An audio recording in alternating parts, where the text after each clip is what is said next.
যদি কাঁঠালের রান্নাটা ভালো হয় তাহলে কিন্তু খেতে দারুণ টেস্টি। আসসালামু আলাইকুম।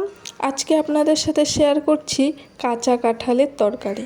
এখানে আমি কাঁঠাল সেদ্ধ করে নিয়েছি। কড়াইয়ে আমি পরিমাণ মতো সরষের তেল দিয়ে দিলাম। তেল গরম হয়ে গেলে এর মধ্যে আমি 2টো শুকনো লঙ্কা দিয়ে ভেজে নিব। আমি 2-3টে তেজপাতা দিয়ে দিলাম। এখানে 2 চামচের মতো আমি গোটা জিরে দিয়ে দিচ্ছি। দিয়ে হালকা ভেজে নিয়ে আমি আদা, রসুন, কাঁচা লঙ্কা একসাথে বেটে রেখেছি, এটা এবার আমি এখানে দিয়ে দিচ্ছি। আর একটু ভেজে নিয়ে আমি এর মধ্যে কেটে রাখা পেঁয়াজ দিয়ে দিলাম। দিয়ে পেঁয়াজটা আমি এখন ভেজে নিচ্ছি। এরপর আমি 2 চামচ হলুদ দিয়ে দিলাম।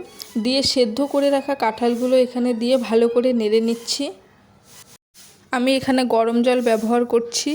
পরিমাণ মতো গরম জল দিয়ে দিলাম। দিয়ে ভালো করে নেড়ে ঢাকা দিয়ে দিচ্ছি। কিছুক্ষণ পর ঢাকা সরিয়ে নিলাম।